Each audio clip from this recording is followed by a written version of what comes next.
When family photos start to look like crime scene evidence, the line between love and terror disappears, and sometimes the monster is the one who said, "I love you," the loudest. April 18th, 2011. Whiteville, Tennessee. A humid spring morning began like any other. The Powell family's small farmhouse sat on a quiet rural road lined with wildflowers and worn fences. By 7 a.m., neighbors noticed something odd. Randy Powell sitting on the front steps, motionless, his hands folded in his lap. His clothes were stained, not with dirt, but with something darker.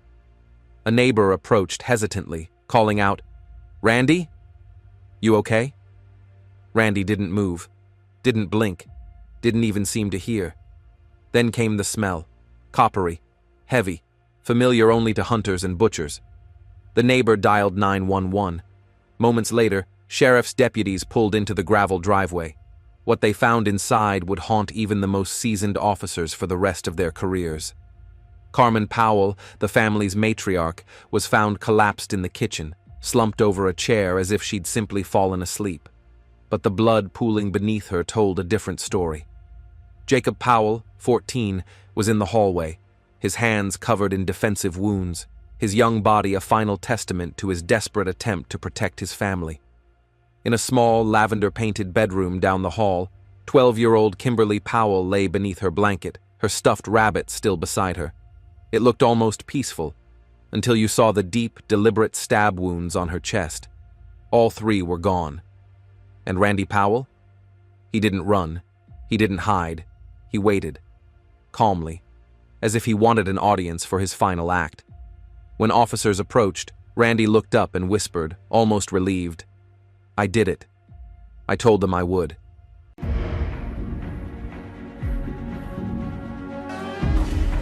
On the surface, the Powells were the picture of rural Tennessee wholesomeness. Randy, 45, ran a small auto repair business, fixing up tractors and pickups for neighbors. Carmen, 42, was active at church, known for her gentle laugh and sweet tea she brewed during community events. Jacob loved football, always seen with a scuffed ball under his arm. Kimberly loved writing little stories and singing at church recitals. But behind the whitewashed porch and wind chimes, cracks had been forming for years. Around 2009, Randy started changing. Once outgoing, he became distant and controlling. Carmen's friends noticed bruises and a nervousness in her eyes that hadn't been there before. She made excuses. "I bumped into the cabinet. I tripped on the steps," each one less believable than the last. At the same time, Randy's online presence took a dark turn. His Facebook posts shifted from cheerful hunting photos to cryptic, rage-filled rants. Posts like, "They all think they can betray me and smile to my face. No more." Or, "A man without respect is no man at all. They'll see." His friends and relatives saw these posts. Some tried to reach out. Others unfriended or ignored him, thinking it was just talk. But Carmen knew better. In early 2011, she quietly contacted a local attorney about divorce. She never finalized it. She told a friend she was afraid that Randy might snap. On April 17th, the day before the murders, Randy posted one last cryptic message. "Tomorrow, the truth comes out. Pray for forgiveness." No one realized those words were not a plea for help. They were a threat.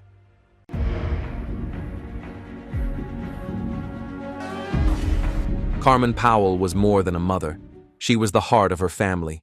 She grew up in Whiteville, the daughter of a farmer, and married Randy right after high school. Friends described her as soft-spoken but strong, the kind of woman who would leave a basket of muffins on a neighbor's porch after surgery or sit all night at a sick friend's bedside. Jacob, in 8th grade, loved fishing trips with his uncle. He dreamed of being a firefighter and often wore a plastic fire helmet around the house. His teachers said he was respectful and protective, always looking out for younger students on the bus. Kimberly was a storyteller at heart. She would fold sheets of printer paper into books and scribble her fairy tales inside. Her room was decorated with star stickers and crayon drawings, each corner radiating warmth and innocence. Their home was once filled with noise, Kimberly's songs, Jacob's laughter, Carmen's humming as she cooked. But as Randy's paranoia grew, that warmth dimmed. He began dictating what they could watch, who they could see, even when they could use the phone. Carmen's friends say she seemed faded in those last months, like she was slowly disappearing. Jacob stopped inviting friends over. Kimberly stopped singing around her dad. They were learning to survive in a house ruled by fear. Then, on April 18th, all that life was snuffed out in a single morning.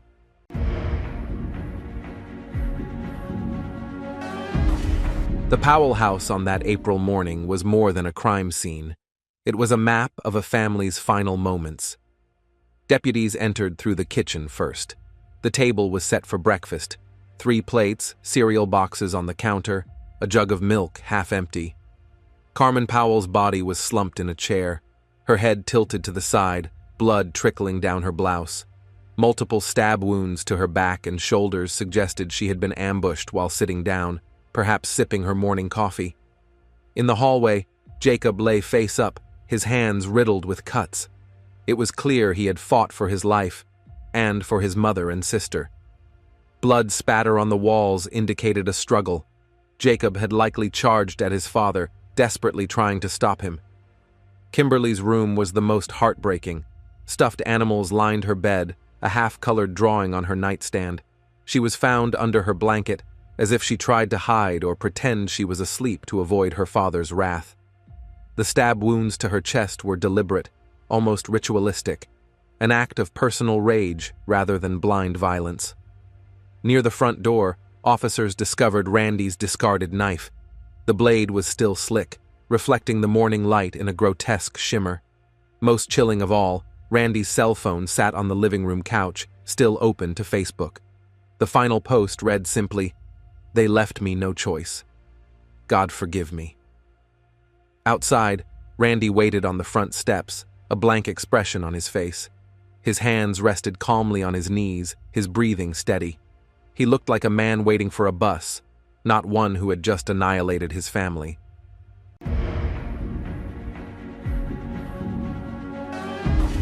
As news spread, Whiteville fell into collective shock. A tight-knit rural community where neighbors knew each other by first name, where children played in open fields and church bells marked the rhythm of life, now plunged into fear and disbelief. At first, many believed there had been a home invasion. After all, how could a father, a man they shared potlucks with, who fixed their trucks, turn into a butcher overnight? But the evidence pointed in only one direction. Randy's Facebook page soon went viral. His posts, once overlooked, were now seen as chilling premonitions. Screenshots of his rants flooded social media and local news. The community was forced to reckon with an uncomfortable truth. They had all seen the signs, but hadn't truly seen them. In interviews, some friends admitted they had distanced themselves months before. "He started saying crazy things, stuff about Carmen turning the kids against him," one friend said. "I thought he was just stressed. I didn't think he meant it." Even Carmen's close friends admitted she had expressed fears about Randy's temper, but she always pulled back at the last moment, perhaps out of love or fear or the belief that she could fix him.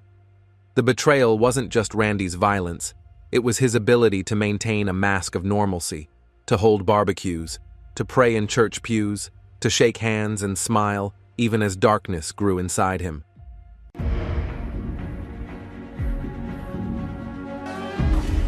After his arrest, Randy Powell confessed quickly and without emotion. In taped interrogations, he recounted each killing with clinical precision, describing the order of attacks, the sounds his children made, even the moment he felt peace after it was done. He claimed God had spoken to him, telling him his family had turned against him and that he needed to cleanse the house. Forensic psychologists who evaluated Randy diagnosed him with narcissistic personality disorder, paired with delusional psychosis. His mind had built an alternate reality where he was the victim of a vast betrayal by the people who loved him most. His Facebook posts had been a public rehearsal of this inner narrative, his attempt to control the story before the final act. During pre-trial hearings, Randy waived his right to a jury trial and ultimately accepted a plea deal to avoid the death penalty.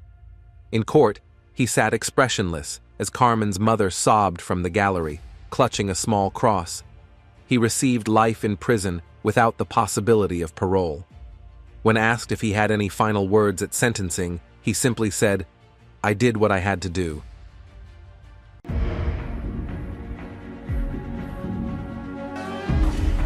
How does a father become a killer? The transformation of Randy Powell wasn't sudden. It was a slow erosion, a psychological decay that took root over years. Randy's obsession with control, his fear of abandonment, and his unchecked rage combined into a toxic cocktail. As Carmen began to assert independence, considering divorce, spending more time with friends, Randy's paranoia metastasized. His Facebook rants became a twisted echo chamber, validating his feelings of betrayal. Each like or comment, no matter how small, fueled his narrative of victimhood. Experts call this coercive control, a psychological pattern where abusers use manipulation, isolation, and threats to dominate their families. But Randy went further. When his emotional and psychological control began to slip, he turned to the ultimate form of control, taking their lives. This was not a moment of blind rage. This was a planned execution of the people he believed had wronged him. And the final Facebook post? It wasn't a cry for help. It was his victory lap.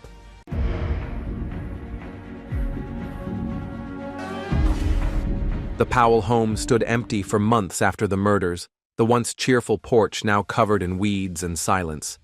Eventually, the house was demolished, too haunted to ever welcome a new family. Whiteville changed forever. Parents watched their children more closely. Women in controlling relationships began confiding in each other. Church sermons shifted from sermons about forgiveness to difficult conversations about recognizing signs of domestic violence and mental illness. Jacob's classmates left tributes on his locker for weeks: letters, photos, footballs signed with "Miss you, buddy." Kimberly's teacher turned her final short story into a small printed booklet for her classmates and family.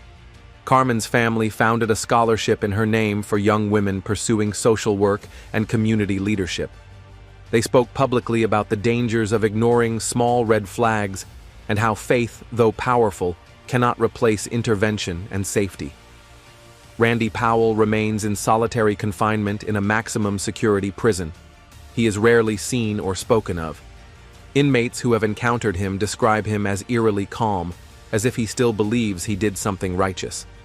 His Facebook profile was eventually removed, but screenshots continue to circulate online, a grim digital ghost that serves as a warning. What do we do with monsters who once tucked us in at night? How do we hold the memory of laughter beside the echo of screams? In the end, the Powell massacre wasn't just a crime. It was a mirror held up to a community that believed monsters only come from the outside, never from within our own homes. Because monsters don't always wear masks. Sometimes they post about Sunday barbecues and family blessings right before they strike. And sometimes they're the very people we trust to love us most.